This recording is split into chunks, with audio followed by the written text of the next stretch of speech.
Bismillahirrahmanirrahim.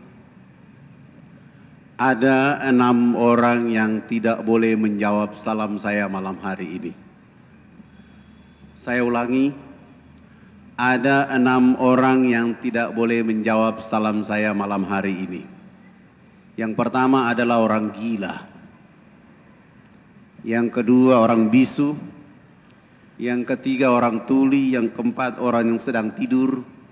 Yang kelima orang kafir dan yang keenam adalah orang mati. Semoga 6 orang itu tidak ada di ruangan ini. Assalamualaikum warahmatullahi wabarakatuh.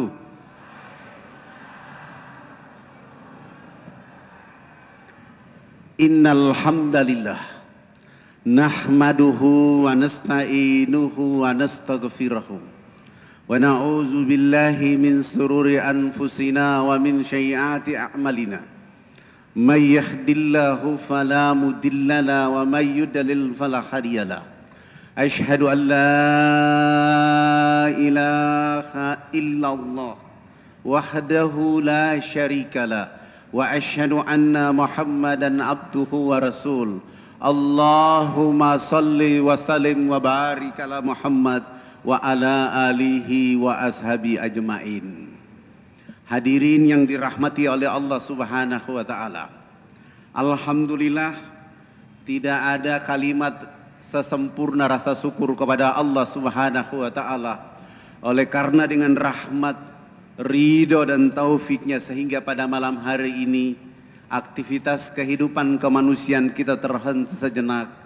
Kita menyatukan jiwa raga kita untuk berkumpul bertemu di tempat yang mulia ini.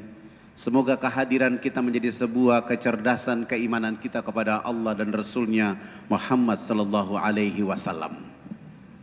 Salam teriring salawat kepada Rasulullah Muhammad sallallahu alaihi wasallam atas segala perjuangan dakwanya sehingga hari ini kita semua dalam keadaan Islam.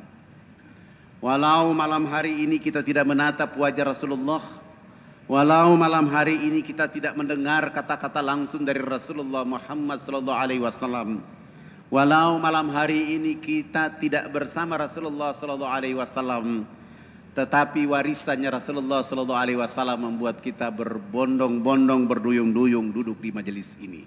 Semoga rahmat selalu menyertai kita semua. Dan insya Allah syafaat Rasulullah bersama kita di kelak hari kemudian nanti.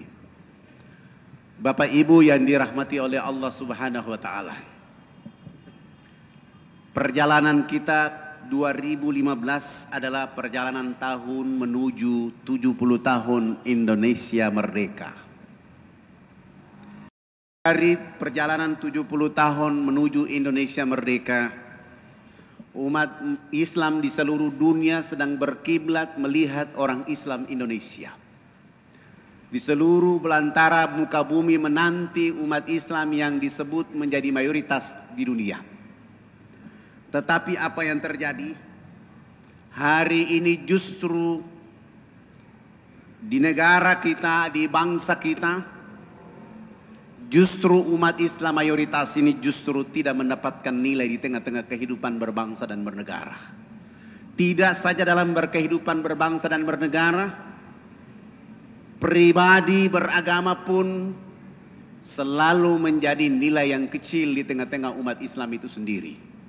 Ada apa dengan masalah ini? Yang pertama, menurut hemat saya, umat Islam Indonesia tidak mengambil peran dan fungsi tentang dakwah dengan baik dan benar.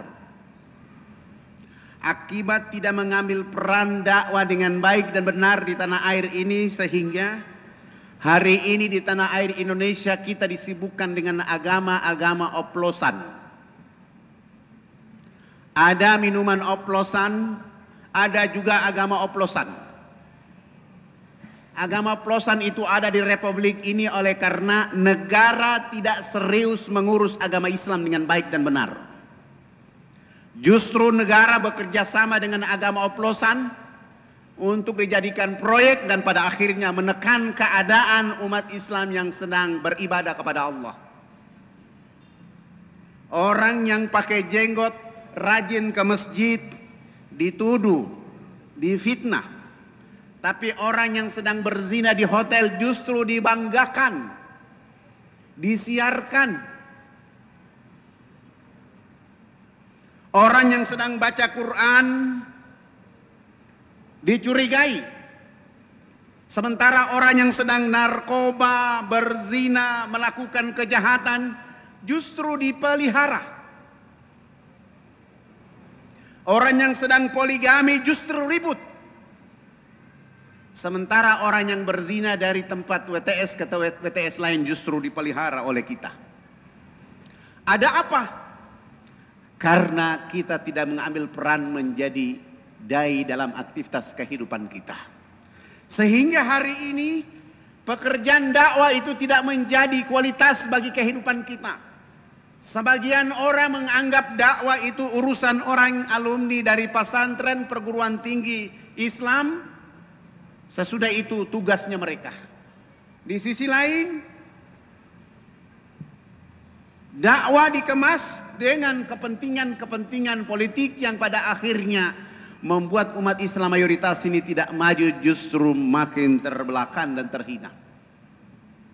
Yang kedua, apa yang menjadi masalah sehingga umat Islam mayoritas hari ini tidak menjadi umat yang kuat, tidak menjadi umat yang utuh, tidak menjadi umat yang menghasilkan peradaban bagi kehidupan bangsa dan negara, yaitu oleh karena umat Islam negeri ini sendiri prasangka buruk dengan agamanya sendiri.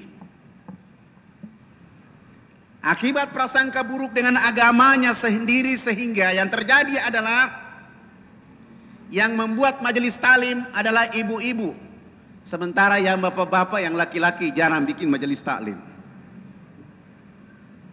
Survei dari Sabang sampai ke Merauke, begitu acara pengajian yang ditemukan oleh kita di seluruh tanah Indonesia, yang paling banyak hadir adalah ibu-ibu. Mudah-mudahan ibu-ibu ini masuk surga semuanya.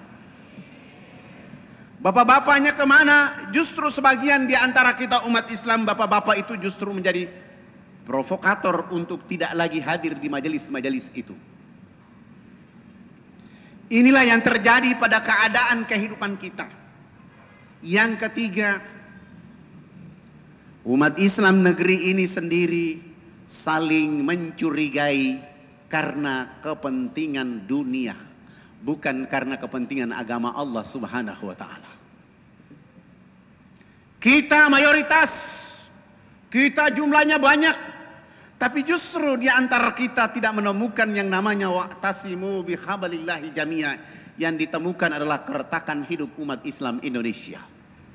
Ketika terjadi keretakan inilah orang lain memanfaatkan politik, memanfaatkan ekonomi, memanfaatkan pendidikan, memanfaatkan keadaan ini, sehingga lihat di negeri kita banyak agama-agama oplosan yang masuk di negeri kita. Di Betawi kita tidak sadar muncul nabi dari Betawi yang namanya Ahmad Musadik. Kita tidak sadar muncul malaikat dari Betawi yang namanya Lia Aminuddin. Belum lagi nabi yang muncul dari Lampung namanya Iskandar Shah. Belum lagi muncul nabi dari Poso namanya Nabi Daeng Nonlok. Belum lagi muncul nabi dari Malino Makassar namanya Nabi Daeng Pabeta. Belum lagi nabi yang muncul dari Semarang 6 bulan yang lalu namanya Nabi Tugimin. Ada apa dengan itu?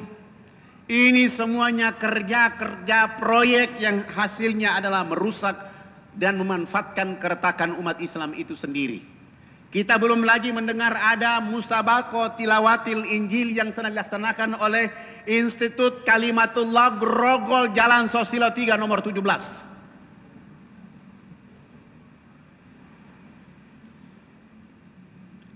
Keadaan ini yang terjadi sehingga umat Islam yang mayoritas ini, kelihatan mereka mayoritas, kelihatan kita banyak, kelihatan jumlahnya besar, tetapi justru kita tidak ada nilai dalam kehidupan ini. Bukankah Rasulullah Shallallahu Alaihi Wasallam mengatakan umat yang mayoritas ini bagaikan buih di laut, bagaikan sepotong sendal, kertas yang ketika arus ke utara ikut ke utara, arus ke barat ikut ke barat, arus ke selatan ikut ke selatan, arus ke timur ikut ke timur. Mereka tidak ada nilai. Mereka mayoritas tetapi mereka digerogoti seperti orang yang sedang kelaparan. Oleh karena umat Islam hari ini tidak menempatkan agama ini, tidak memilih agama ini menjadi mabda, menjadi pandangan hidup yang benar. Sekedar hanya menjadi ritual, sekedar hanya melengkapi aktivitas hidup menjadi seorang muslim keturunan, tetapi aktivitas hidupnya tidak mencermiskan ihdinas siratal mustaqim, justru berada pada konsep an'amta ghairil maghdubi alaihim waladdallin, amin. Orang lain bikin Natal, umat Islam ikut bikin Natal. Orang lain bikin tahun baru, umat Islam ikut tahun baru.